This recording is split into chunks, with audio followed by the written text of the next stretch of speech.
it's Ashley Sanson. I am 27 years old. I am currently 6 months pregnant. I have a 14-month-old little boy, a partner. I have 3 conditions. First thing I suffer with is hypermobility. Second is Ehlers-Danlos syndrome, EDS, and I have arthritis. Due to EDS being a degenerative genetic disorder, it's something that you're born with and you can't help. With that, it also means that some days you're fine. Well, no, that's wrong. Some days you look fine. Some days you look like you can take on the world. And some days you feel like you can take on the world. But other days, you're in agony. I say other days, I think I'd probably say most days, you're in agony with these conditions. They are connective tissue disorders that it stops your collagen production from working properly, and you end up with other conditions alongside it, such as the tachycardia of your heart. You can end up with cranial problems with your brain. You end up with problems with your skin. You end up with problems with your lungs. Breathing can become very difficult. Having children can be a complete and utter minefield of just uncertainty, and these are the conditions that come with absolute heartache. As fine as you can look one day can be equally as how bad you look the next day. And when you have what is classed as an invisible illness, you become a master of putting up a front, putting on a mask, getting up in the morning, taking maybe 3 hours just to get out of bed, have a shower and get dressed. And that's if you can manage that. And that's if you've not dislocated a joint in the night while you've been sleeping, because that's a common occurrence. Or if you've even managed to get any sleep because of the extreme amounts of pain that you're in. The reason I'm making this video is because I had something said to me last night when I was out shopping that quite frankly astonished me, that was still an opinion of some people. And these weren't young people, these were women maybe in their mid-50s, I'd say, that thought it was appropriate to shout at me in the street, belittle me, undermine me and demean me just because I was able to get out of my car unaided, which is a rare occasion. For the last 2 weeks, I've been really poorly. I've had tonsillitis, bronchitis and a very bad cold. With me being pregnant, those things become quite serious. With me being pregnant, having EDS, they become very serious. They can develop into pneumonia. They can develop into some really serious conditions. I have spent the last 2 weeks being ill, not being able to take a great deal of medication because of my pregnancy, but also trying to stave off my illness getting worse and turning into something worse. I went out last night for dinner on the 24th of May at roughly 6 o'clock with a good friend of mine, my partner and my little boy. We piled into my car, which, although it's mine, I don't drive because I can't, because of the medications I'm on. We piled into my car and we went to the Trafford Centre, which is a huge shopping centre just on the outskirts of Manchester. Haven't been for a long time, but whilst I'm house sitting for my mum at the minute, it's obviously not our house,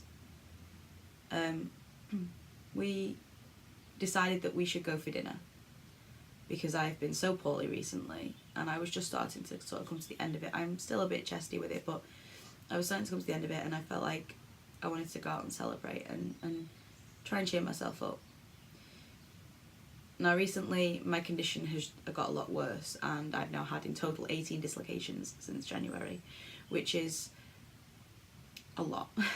That's not all, that's not including subluxation of joints and movement of joints and cracking of joints and general pain of joints. I was sat on stairs the other day and my shoulder fell out of its socket.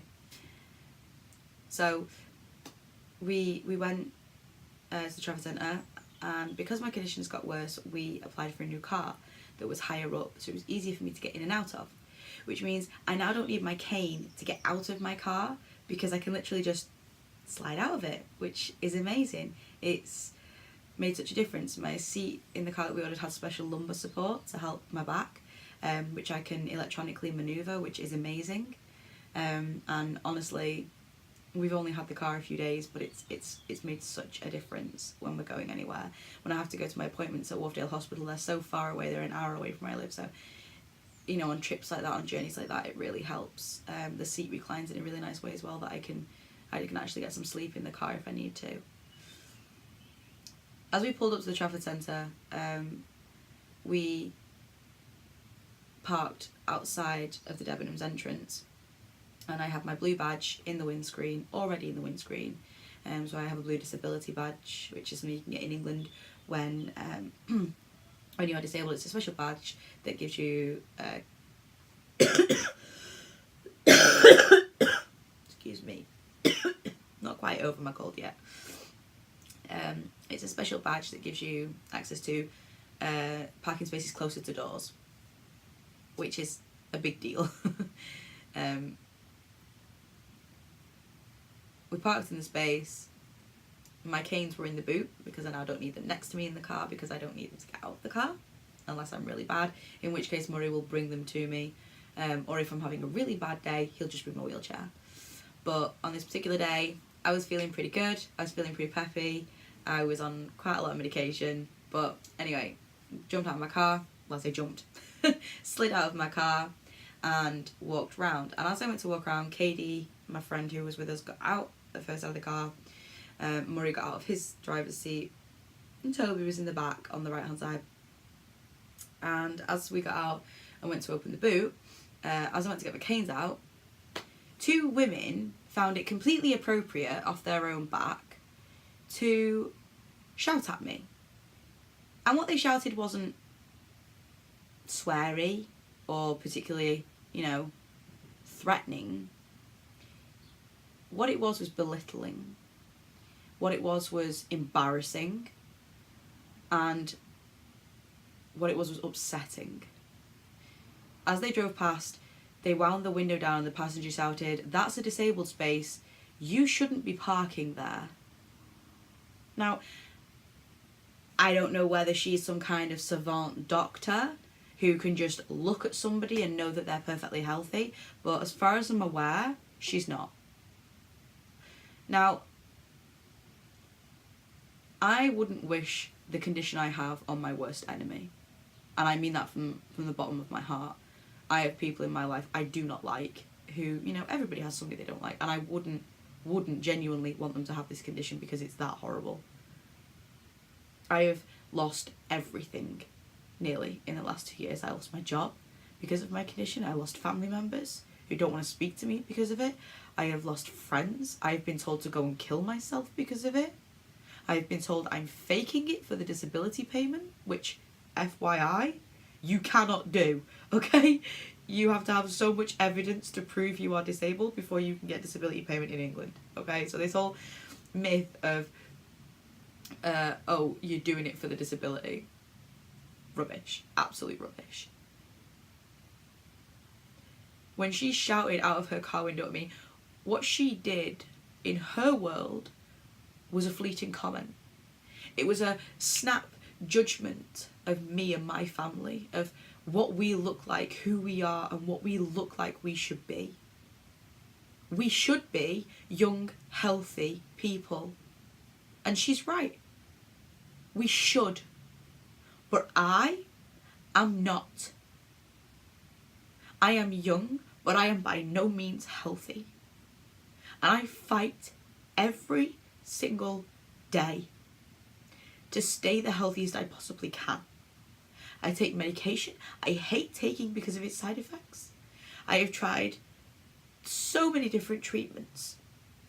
What I want to say to those women who thought that they could make that snap judgment of a complete stranger upon a 30-second glance, 5-second glance, is you don't know me. You don't know me, my family, or what we go through every single day with my condition. You don't know what my partner has to go through watching his fiancée crying, sobbing, just trying to sit up in bed because the pain is so unbearable some days. Not every day. But because you happen to catch me on a good day, you may comment. No, you don't get to do that. You do not get to look at somebody like me who is young and maybe looks a little bit zany and outgoing. Yes, I have purple hair. Yes, my fiance has a blonde mohawk. Yes, we are a completely zany family, but we dress this way, we look this way because it makes us happy, because it cheers us up, because we go through hell every day. So the days when we're not, we try and do the best we can. We are good people. We don't hurt anyone. We don't do anything wrong. We go out of our way to be as kind as possible because we know better than most. Everybody is fighting an invisible battle. If you can't understand that, I feel sorry for you, I really do. If you don't understand that people have invisible illnesses, I feel sorry for you. And I pray that you never end up in a situation where you have an invisible illness, because somebody would say something to you one day. Because eventually somebody always does. Because somebody thinks they know best. If you're watching this and you don't have an illness, don't say anything if you don't know. If you're watching somebody park up in a disabled space and they get out of their car, you keep your mouth shut. Nothing to do with you. You don't know that person. You don't know what they're going through.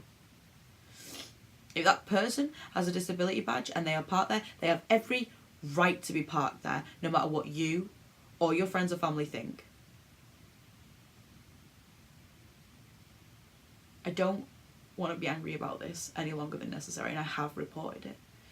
I'm not going to talk about that because I don't want to until I find out what's happening with it, but I have reported it.